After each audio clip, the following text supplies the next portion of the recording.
Boa noite, irmãos, a graça e a paz de Cristo. Amém? Amém. Convido a abrirem comigo as suas Bíblias na carta de Paulo, do apóstolo Paulo, a primeira carta aos Coríntios, no capítulo de número 1, no versículo 18. Primeira carta de Paulo aos Coríntios, capítulo 1, no versículo 18. Nós vamos ler até o versículo 25. Temos como o título ou o tema da mensagem aquilo que o próprio texto, como nós vamos perceber durante a leitura, já deixa bem claro para nós, a loucura da cruz. A loucura da cruz. Amém? Vamos ler a palavra de Deus. Certamente, a palavra da cruz é loucura para os que se perdem, mas para nós que somos salvos, é poder de Deus. Pois está escrito: destruirei a sabedoria dos sábios e aniquilarei a inteligência dos instruídos. Onde está o sábio? Onde o escriba? Onde o inquiridor deste século? Porventura não tornou Deus louca a sabedoria do mundo? Visto como na sabedoria de Deus, o mundo não o conheceu por sua própria sabedoria, aprove a Deus salvar os que creem pela loucura da pregação. Porque tanto os judeus pedem sinais, como os gregos buscam sabedoria, mas nós pregamos a Cristo crucificado, escândalo para os judeus, loucura para os gentios, mas para os que foram chamados, tanto judeus como gregos, pregamos a Cristo, poder de Deus e sabedoria de Deus, porque a loucura de Deus é mais sábia do que os homens, e a fraqueza de Deus é mais forte do que os homens. Até aqui, meus irmãos. Quem somos nós hoje? O que a história conta a nosso respeito? A que tipo de cultura a nossa sociedade hoje ela está imersa? O homem, durante 3 séculos, mais ou menos, ali do século 17 ao século 19, ele veio se desprendendo da religião, ele veio buscando respostas sobre si mesmo, sobre um sentido para a vida, sobre um sentido para os acontecimentos, para as coisas que cercam essa vida, em busca de autonomia, em busca de encontrar em si mesmo a resposta para todas as coisas. Então, nesse processo, o homem vem a se descobrir como um ser racional. E na história surge um homem com o nome René Descartes. Acredito que muitos irmãos já ouviram falar em René Descartes, e a sua famosa frase que diz, penso, logo existo. O que Descartes quer dizer? Que agora você pode duvidar de tudo aquilo que a religião te ensinou, tudo aquilo que as tradições te ensinaram, te passaram, que agora você pode duvidar de tudo, e nesse processo de duvidar de tudo aquilo que foi te passado, foi te ensinado, é a prova de que você existe. Então você passa tudo pelo crivo da razão, da nossa racionalidade, e que as coisas que eu não consigo explicar então pela razão, aquilo que a minha consciência não consegue encontrar uma razão, por assim dizer, então eu excluo. Eu torno aquilo como se fosse um mito, como se fosse uma fraude, uma mentira, e não serve para a minha vida. O homem se torna um ser racional. Então, a gente vai ver que mesmo nesse processo do homem tentando encontrar um sentido em si mesmo, ele se perde pelo caminho, ele não consegue encontrar o sentido para a sua vida, e nesse processo de ser um ser racional, ele vem se encontrando agora como um ser também sentimental, como um ser que tem desejos, como um ser que tem sensações.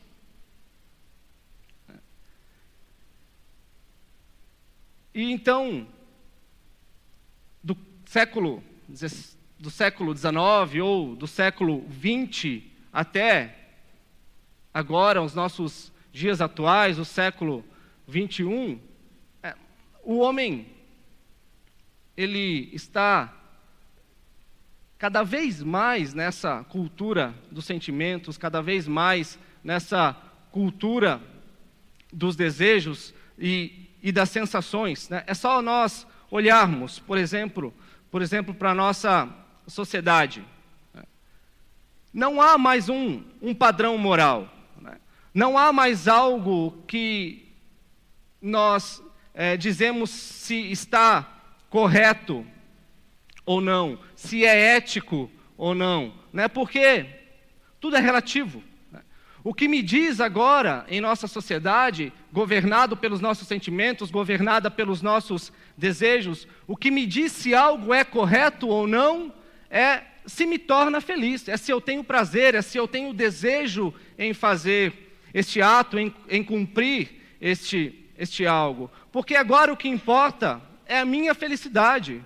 O que importa agora nesse processo do meu descobrimento é em eu me sentir bem. E não interessa o processo para eu chegar neste fim.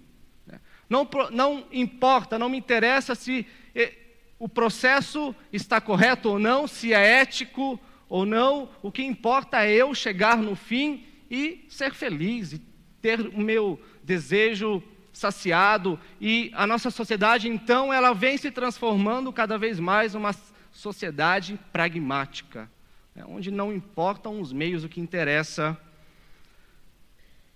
é o fim. E nesse processo, então, o que nós conseguimos observar é que, mais uma vez, assim como o homem lá atrás se perdeu nesse processo de encontrar o sentido para a sua vida através da racionalidade, através da sua razão, o homem ele está se perdendo mais uma vez, conforme a gente observa a sociedade, agora no processo sentimental, no processo de passar as coisas pelos seus desejos. Não é mesmo? E hoje nós encontramos a sociedade mais uma vez perdida em si mesma, como nós poderíamos dizer, como a sociedade sempre esteve, afinal de contas. E nós encontramos então uma sociedade hoje sentimentalista, uma sociedade individualista e uma sociedade consumista. Eu consumo porque me faz bem. Eu não consumo porque é necessário em minha vida. Eu consumo porque eu tenho prazer. Eu não consumo porque eu realmente preciso de algo.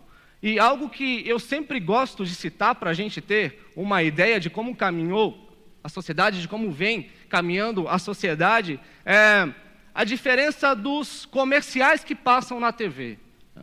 Não é do meu tempo, mas talvez aqui alguns irmãos vão acabar se lembrando dos primeiros comerciais que passavam, por exemplo, do Fiat 147. Eu não vou falar exatamente como era explicado o Fiat 147, mas vamos chutar por cima. Este é o Fiat 147, um carro com um bom espaço interno, um carro econômico, um carro que te dá uma boa estabilidade nas curvas, um carro próprio para o seu dia a dia. Este é o Fiat 147, o carro para você. Prático. Como são as propagandas de carro hoje em dia? Olha a diferença das propagandas de carro, como elas têm esse propósito de gerar em nós as sensações e os desejos, porque é assim que a nossa sociedade hoje, ela é dirigida pelos nossos sentimentos e desejos. Hoje aparece o comercial do carro, o homem entra dentro do carro e o que acontece? Ele não está mais dentro do carro. Muda até mesmo ele não está mais nem no planeta Terra, né? Já é outro lugar. Ele entra dentro do carro, o que acontece com as mulheres que estão na rua? Todas se voltam para ele. Né? Ele entra dentro do carro e aquele trânsito todo congestionado, o que acontece? Os carros, todos para o estacionamento. E a gente poderia citar muitas outras, né? Eu gosto de citar também a propaganda do Subway. Né? A pessoa está no Subway, ela morde o Subway, né? O sanduíche do Subway, ela vai parar onde? Ela vai parar nos céus. Né? E quando ele está lá no céu, vem um anjo e rouba o sanduíche do Subway dele. Está causando sensações, está causando desejos. Não é que você tenha necessidade de ter esse objeto em sua vida, mas você é direcionado a sentir a necessidade pelo simples sentimento e desejo que essa propaganda, que esse comercial causou em você. É assim caminha a nossa sociedade. E para que tipo de pessoas Paulo escreveu a sua carta? Ou para que tipo de pessoas Paulo escreveu essa mensagem da cruz do texto em que lemos? Como era a cidade de Corinto? Corinto é a típica cidade em que nós olhamos e dizemos que esta cidade nasceu para ser grande. Corinto é uma cidade que fica, aliás, no sul da Grécia.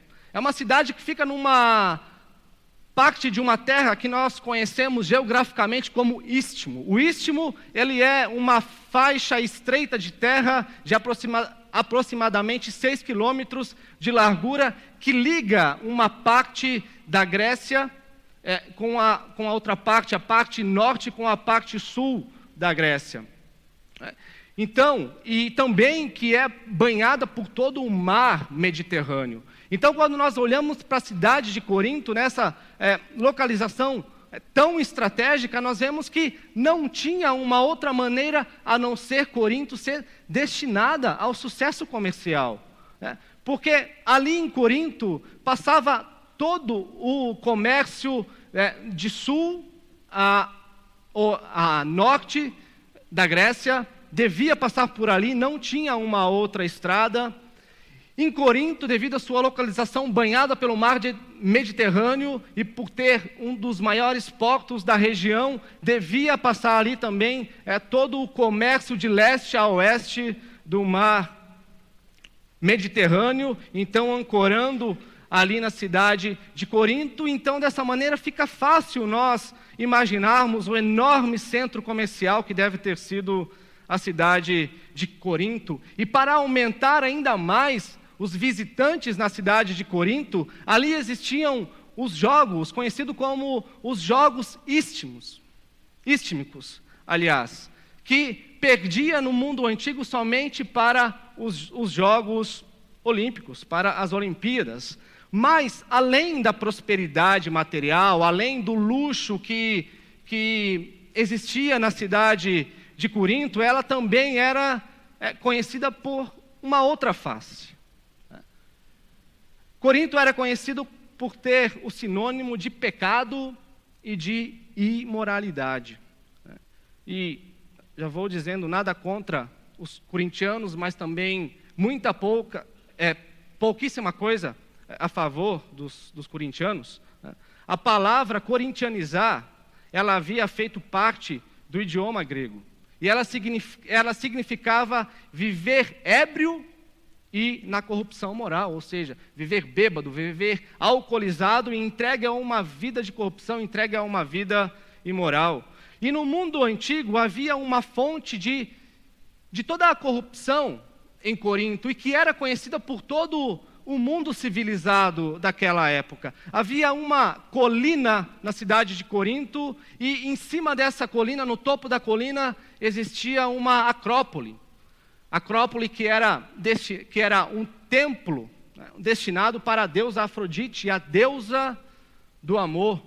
E ali nesse templo existiam cerca de 1000 prostitutas cultuais, ou seja, cerca de 1000 prostitutas sagradas, que ao entardecer elas desciam essa colina, elas iam para as ruas de Corinto se oferecer para os homens que estavam ali na cidade. E até que surgiu um provérbio grego que dizia que nem todos os homens podem custear uma viagem a Corinto. Além de todos esses pecados mais ásperos, florescia em Corinto também alguns vícios mais escondidos, que chegavam com os comerciantes, com os marinheiros que vinham de todas as partes do mundo até a cidade de Corinto. Até que Corinto não era mais conhecida somente com sinônimo de riqueza e luxo, alcoolismo e corrupção, mas também de toda sorte de imundície, de toda sorte de vícios. Então, você poderia encontrar na cidade de Corinto. Ela foi uma cidade construída, ela tem seu registro histórico, que ela foi construída no ano 146. Aliás, ela foi conquistada e destruída pelo Império Romano no ano de 146 a.C. Mas nenhuma cidade com a localização tão privilegiada como tinha a cidade de Corinto, ela iria ficar em suas ruínas. E no ano 46 a.C., o imperador Júlio César a reconstruiu. E Corinto surgiu de suas ruínas, converteu-se em uma colônia romana, voltando a ser uma metrópole que antes ela fora. E nos dias do apóstolo Paulo, nos dias que Paulo escreve esta carta à cidade de Corinto, ela era novamente uma cidade com uma população muito diversificada.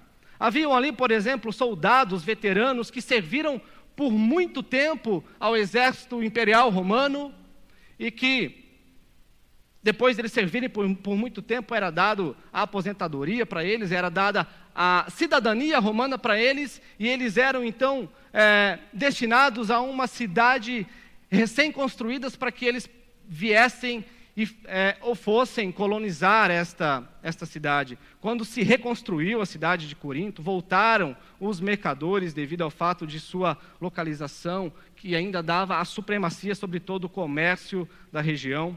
E haviam muitos judeus na população. A cidade de Corinto era uma cidade muito próspera, era uma cidade que dava muita oportunidade com o comércio que florescia na cidade. Como nós sabemos, os judeus eles são rápidos para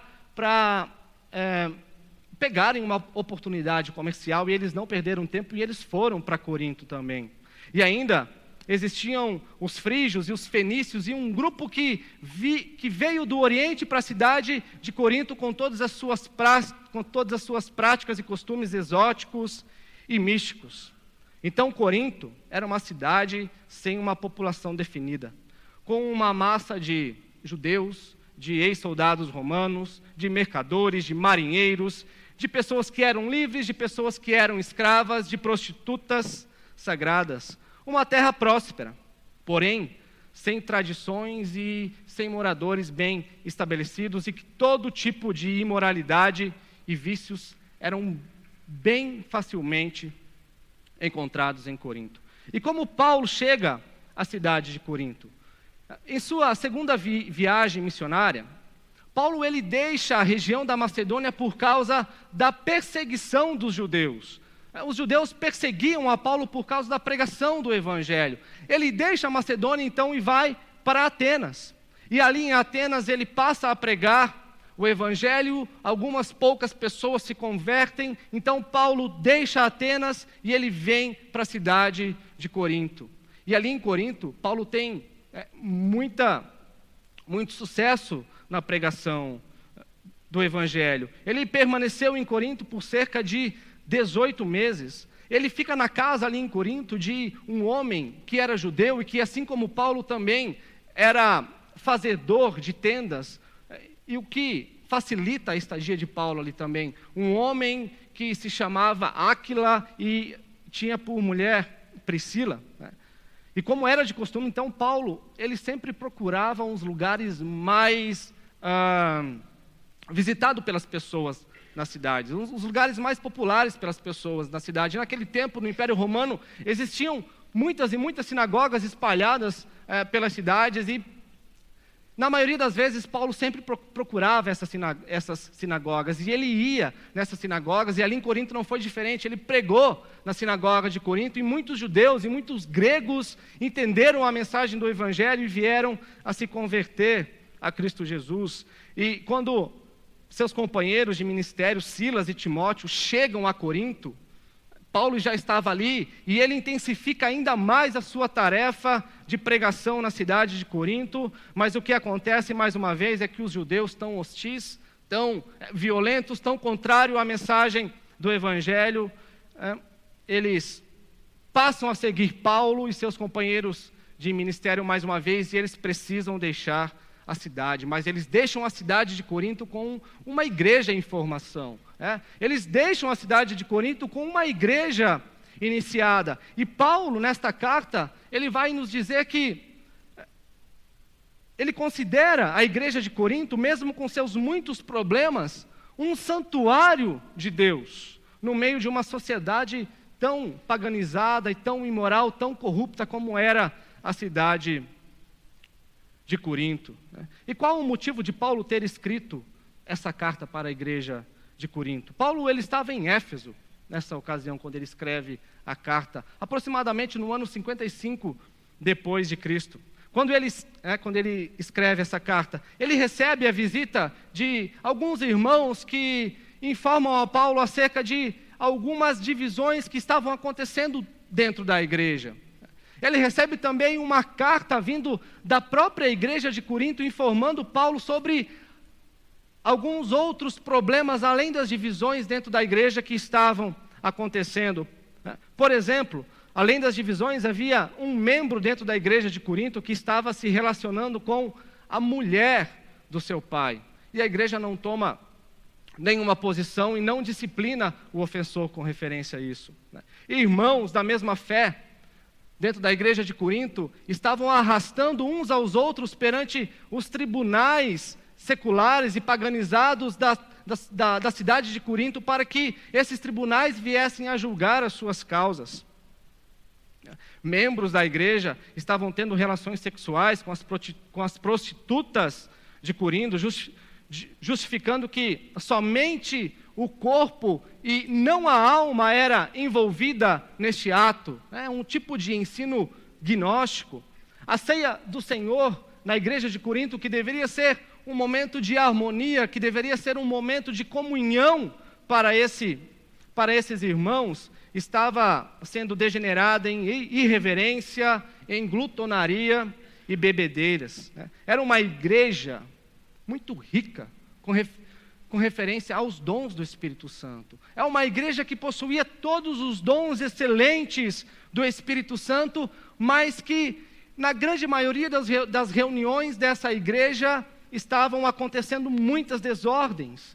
Cenas essas que deixavam os próprios membros da igreja de Corinto e alguns visitantes da igreja de Corinto escandalizados com as coisas que aconteciam dentro da igreja. E um ensino herético também, que negava a ressurreição de Cristo e a ressurreição dos mortos, estava ferindo o princípio de fé e de ética cristã.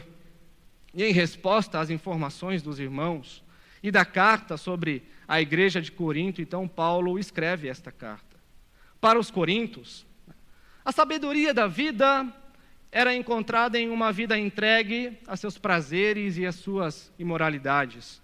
A história nos conta que o homem, se desprendendo das tradições, buscando sabedoria através da razão e depois buscando sabedoria através de seus sentimentos e sensações, mas nunca encontrando resposta, nunca encontrando caminho ou esperança, a não ser desesperança.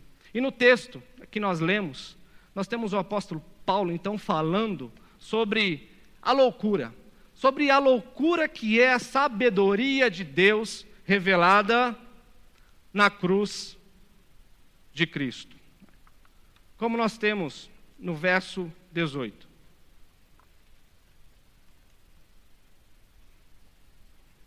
Fiquem com as Bíblias abertas, meus irmãos, se possível. Vamos lendo. Verso 18. Paulo diz: a palavra da cruz é loucura para os que se perdem. O grego, o participante do Império Romano, ele sabia que a morte da cruz, que A cruz, como um instrumento de morte dentro do Império Romano, era apenas destinada para os piores criminosos, né? Para aqueles que eram assassinos. O judeu, ele sabia, conforme o livro de Deuteronômio, no capítulo 21, 23, que todo aquele que for pendurado sobre o madeiro é maldito, se torna maldição perante os olhos de Deus. Por isso que a pregação de Paulo sobre a sabedoria de Deus revelada em um homem crucificada em uma cruz, né, não fazia o menor sentido, seja para o judeu ou seja para o grego. Porque para o grego o homem pendurado numa cruz, crucificado, era um dos piores criminosos. Para o judeu o homem pendurado numa cruz era maldito perante os olhos de Deus. Então não fazia o menor sentido para eles. E para a nossa sociedade? O que representa a pregação da cruz? Porque qual é o slogan da nossa sociedade atualmente? Viva intensamente os seus sentimentos, viva intensamente os seus desejos, se entregue aos seus desejos, se entregue aos sentimentos do seu coração, seja feliz, né? Seja feliz, é o que importa. Esse é o slogan da nossa sociedade. A nossa sociedade grita, vamos quebrar os paradigmas que a tradição, que a religião e a família sempre impuseram sobre as nossas crianças, sobre os nossos adolescentes, sobre os nossos jovens, né? Ensinando as crianças, por exemplo, que elas não têm um gênero, né? Que a criança, ela não tem um sexo, né? Que ela não nasce masculino ou feminino, porque tudo isso é uma construção da sociedade, né? Que as crianças, elas não podem ser carregadas pelos seus pais, não podem ser obrigadas pelos seus pais a irem na igreja com eles, né? A sociedade, ela grita hoje que os adolescentes e os jovens já sabem perfeitamente o que fazerem com seus corpos, já sabem perfeitamente a forma como eles vão utilizarem seus corpos para usufruir de todos os tipos de prazeres que os seus corpos oferecem a eles, proporciona a eles, né? Os meninos e as meninas se usam mutuamente e assim ocorre aquilo que nós conhecemos popularmente como exploração sexual, ou tão popularizado hoje também o que nós diríamos como o ficar, ou um namoro sem sentido nenhum, sem propósito nenhum.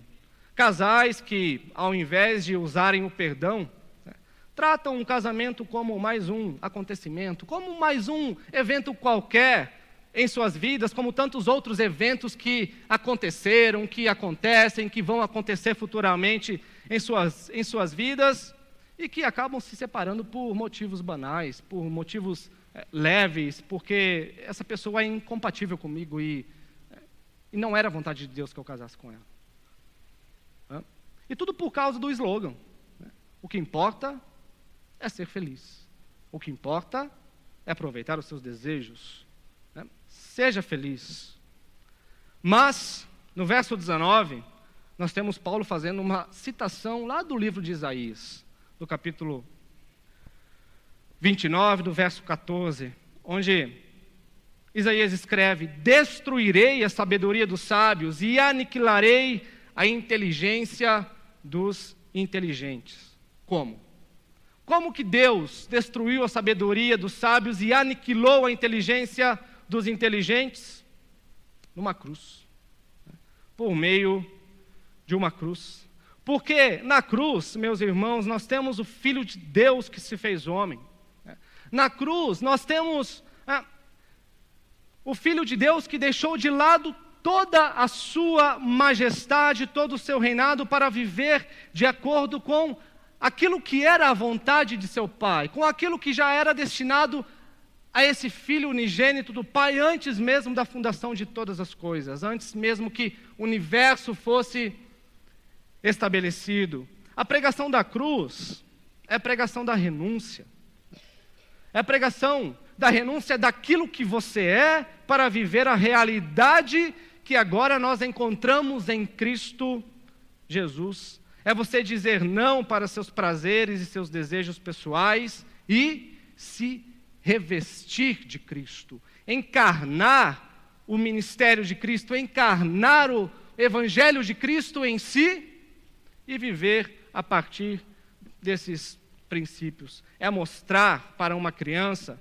que ele ou que ela nasce sim com um sexo, que ela nasce sim como menino ou como menina, né? É os adolescentes e jovens usarem seus corpos não para simplesmente se entregarem em prazeres, mas usarem os seus corpos para a glória de Deus. É o perdão sendo trabalhado no casamento. E com isso sendo manifestada a beleza que é o Evangelho de Jesus Cristo através do perdão. Eu sempre gosto de falar, você quer conhecer o Evangelho em sua forma mais completa no meio da sociedade? Olhe para o casamento. Olhe para dentro das famílias, onde é exercitado o arrependimento e o perdão, onde as pessoas se despem daquilo que são para servir a esposa, o seu marido, o marido, a sua esposa, muitas vezes os pais servindo os seus filhos. Versículos 20 e versículo 21, Paulo diz que louca é a sabedoria do mundo. Ele diz, onde está o sábio, onde o escriba, onde o inquiridor deste século? Porventura não tornou Deus louca a sabedoria do mundo? Louca é a sabedoria do mundo. Paulo está dizendo aqui que a sabedoria do homem, ela nunca conheceu, ela nunca conseguiu um conhecimento pessoal do ser de Deus e muito menos chegar perto da salvação que nós encontramos nesse Deus. A história grega, ela é conhecida principalmente por seus grandes pensadores, por seus grandes filósofos, homens como Sócrates, Platão e Aristóteles, e pelo costume que os gregos tinham de se encontrarem nas praças e ficarem buscando o conhecimento por meio de longos discursos e de debates entre eles.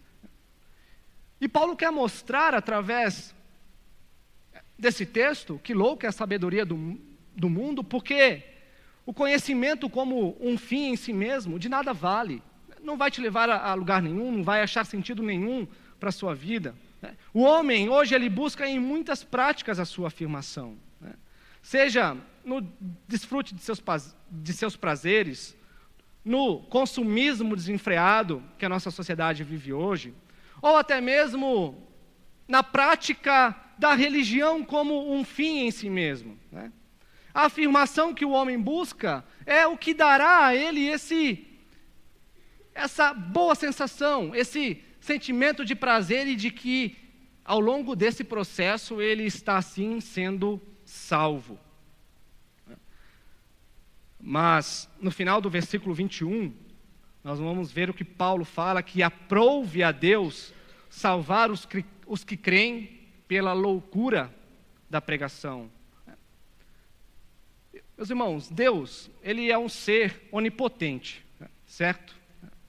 Deus, Ele tem todo o poder em si mesmo.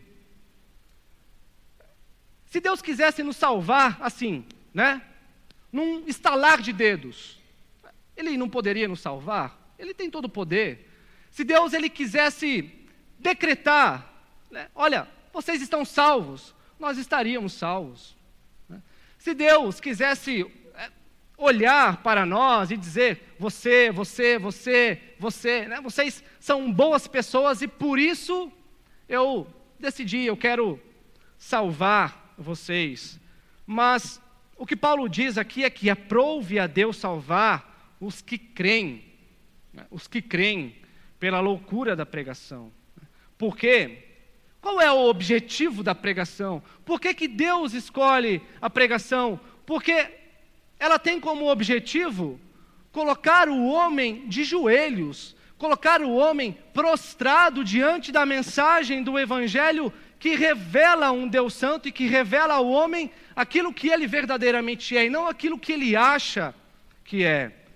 Ela revela a incompetência do homem em todo o seu processo histórico, na busca de sentido para a vida, de querer se autoafirmar por sua força ou por seu conhecimento, ou na busca de sabedoria, de sentimentos.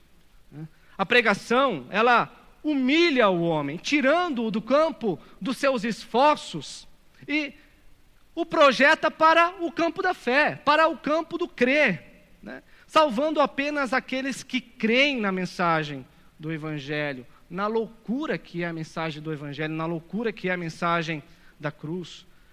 Porque o Evangelho diz que o meu batismo, o seu batismo, não irá te salvar, que a ceia não vai te salvar, que a igreja, ela não vai te salvar, mas que o Cristo crucificado na cruz, feito maldição em meu lugar, em teu lugar, é a única esperança de salvação.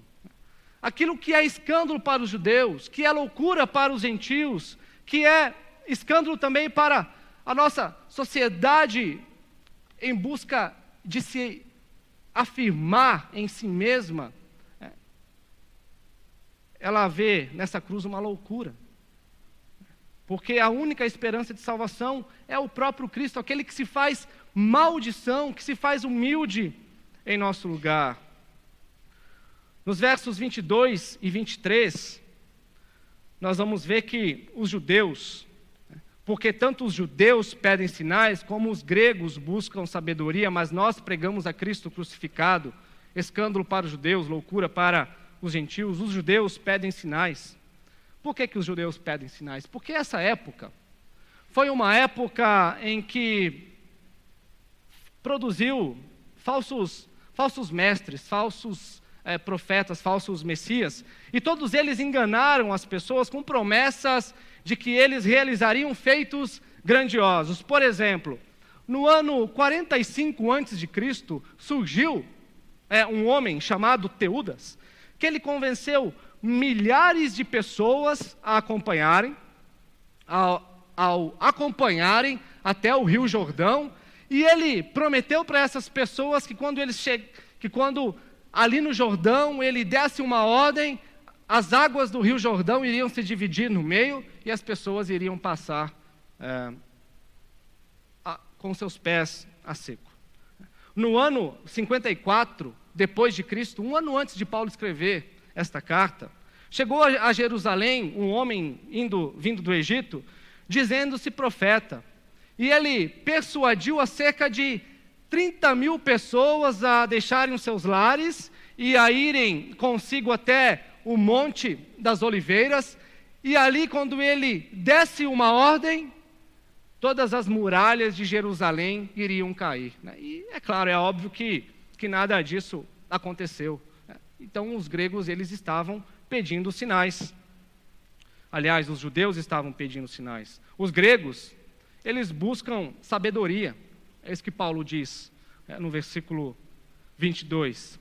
A ideia da encarnação de Deus para os gregos era algo repugnante, era algo que os gregos, eles não iriam aceitar segundo a mentalidade deles. Porque para os gregos, Deus era um ser neutro, era um ser que não podia sentir nada, era um ser que não podia sentir alegria, que não podia sentir tristeza ou irritação, porque se Deus sentisse algo assim, era sinal de que o homem estava exercendo influência sobre Deus.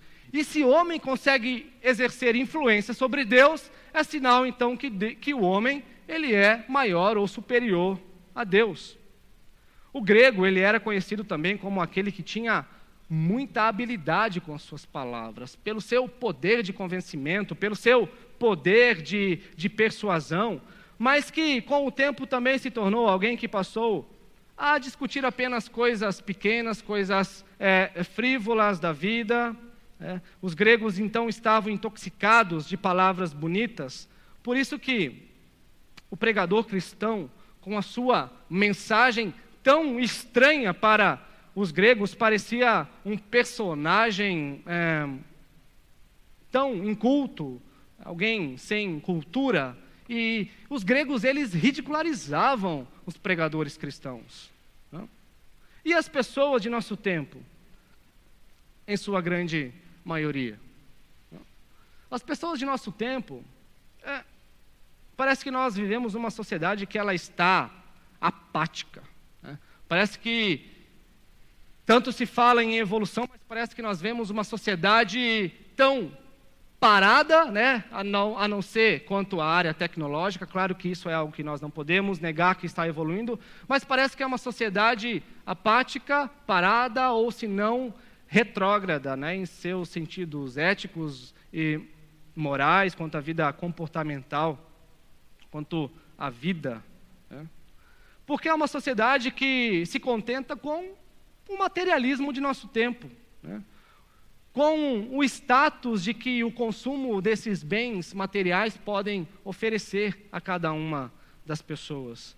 E a nossa sociedade, ela vê no materialismo como a única realidade que pertence ao nosso mundo hoje. A única realidade que o homem moderno, que o homem dos nossos dias pode pertencer, se tornando cada vez mais seres egoístas, seres individualistas. E Paulo vai dizer, mas nós não pregamos sinais, como os judeus pedem.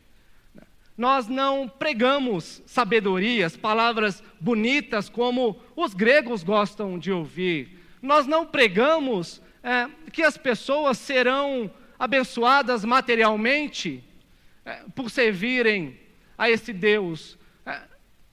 Nós pregamos a Cristo crucificado, escândalo para os judeus, loucura para os gentios, loucura para uma sociedade como a nossa atual. É porque pregar Cristo crucificado nunca foi, meus irmãos, e nunca será uma mensagem popular. Nunca será uma mensagem que as pessoas têm o desejo, têm o gosto de consumir, de ouvir a mensagem sobre o Cristo crucificado. Parece que já está tão banalizada esta mensagem em todos os natais e páscoas que a gente passa, não é verdade? Que já se tornou algo tão comum e tão corriqueiro de ouvir e às vezes nos incomoda. Pregar Cristo crucificado e a necessidade do homem se arrepender e crer nesse Cristo hoje, parece até mesmo ser uma certa utopia ou uma missão impossível para os pregadores. Parece uma mensagem que não faz mais sentido algum para essa sociedade que vive para si mesma, ouvir mensagem como mensagem da cruz, a mensagem do Cristo crucificado. Quando olhamos para a cruz, nós vemos a nossa igualdade, e talvez seja por causa dessa igualdade que a cruz nos mostra, que é que talvez nós nos incomodamos um pouco com essa mensagem. Porque na cruz não existe vaidade, na cruz não existe glória humana, não existe religiosidade, na cruz não existe orgulho algum, não existe individualismo algum. Na cruz, todos nós nos tornamos os mesmos. Nós não temos diferença nenhuma para alguém que está morando na rua, por exemplo. Nós não temos diferença nenhuma para uma prostituta que está, nesse momento, ganhando com a venda de seu corpo. Ninguém é maior, ninguém é menor do que ninguém na cruz. E a cruz clama isso para nós.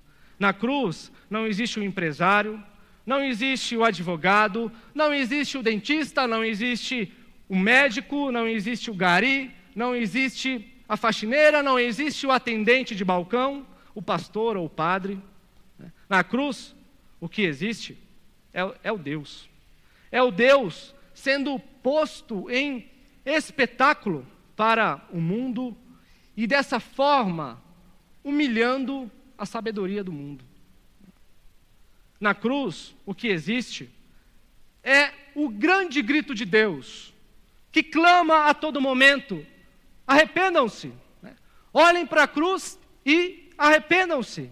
Essa é a grande mensagem da cruz. É por isso que nós nos sentimos humilhados diante dessa cruz. E no versículo 24 e 25,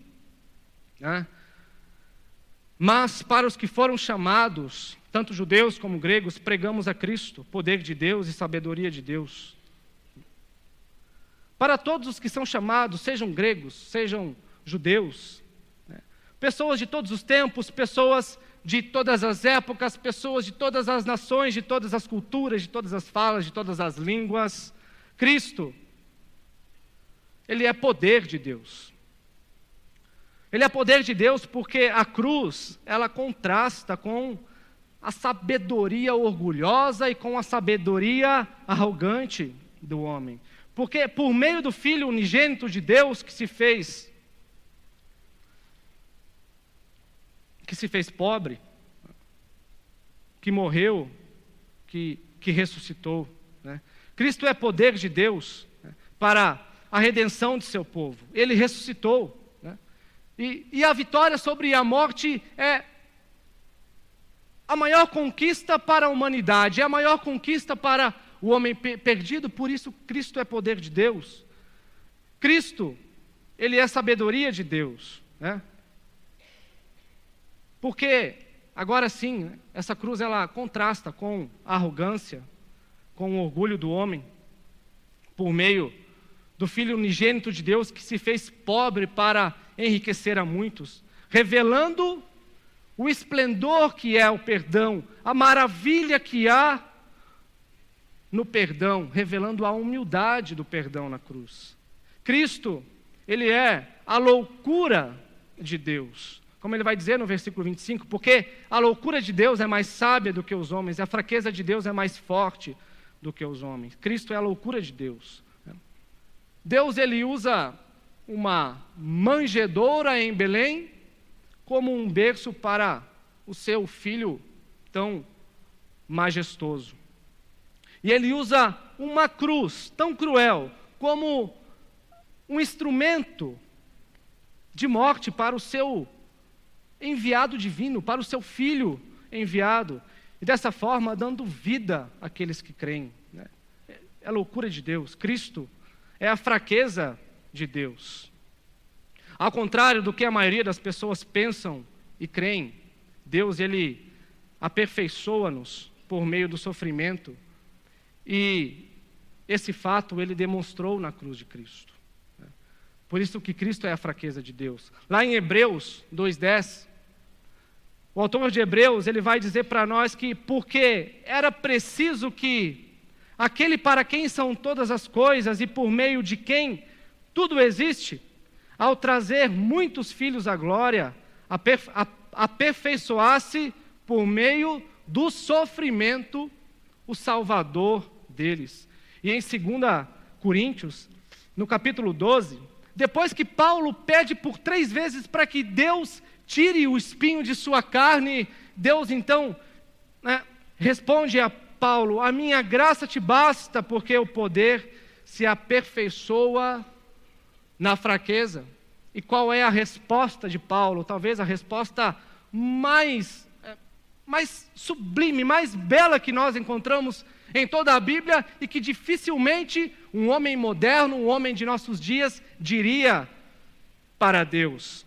Paulo responde: de muita boa vontade, Senhor, me gloriarei nas minhas fraquezas, a fim de que o poder de Cristo repouse sobre mim. Cristo é a fraqueza de Deus. Concluindo, meus irmãos, Deus, Ele continua chamando homens, Ele continua chamando mulheres, Ele continua chamando crianças, jovens, adolescentes, idosos para si. Seu chamado é além da razão, seu chamado é muito além dos nossos sentimentos e sensações, porque o seu chamado, ele humilha todo o nosso raciocínio. O seu chamado, ele humilha todo e qualquer sentimento e desejo que nós podemos possuir ou buscar a ter, porque o seu chamado é através da loucura da cruz, de um Deus tão majestoso, de o Verbo que criou todo o universo, todas as coisas que vieram a existir, se esvazia, toma sobre si a natureza humana, vive de forma humilde, se humilha, vive a justiça para nós, morre numa cruz, se torna maldição, para que nós tivéssemos vida através da morte de Cristo, através da ressurreição de Cristo. E para todos que ouvem seu chamado e entendem seu poder na cruz, ele diz: morra para si mesmo, morra para a sua razão, morra para os seus sentimentos e para os seus desejos e viva para Cristo. Morra para si e se vista de Cristo. Morra para si e se vista do Evangelho. Encarne o Evangelho de Cristo e viva para a glória de Deus. Amém, meus irmãos? Que Deus nos abençoe, que Deus nos dê a sabedoria para vivermos verdadeiramente dessa forma, entendendo que a sabedoria de Deus, que o poder de Deus é revelada somente em sua cruz e não em nós mesmos. Vamos nos pôr de pé, vamos orar.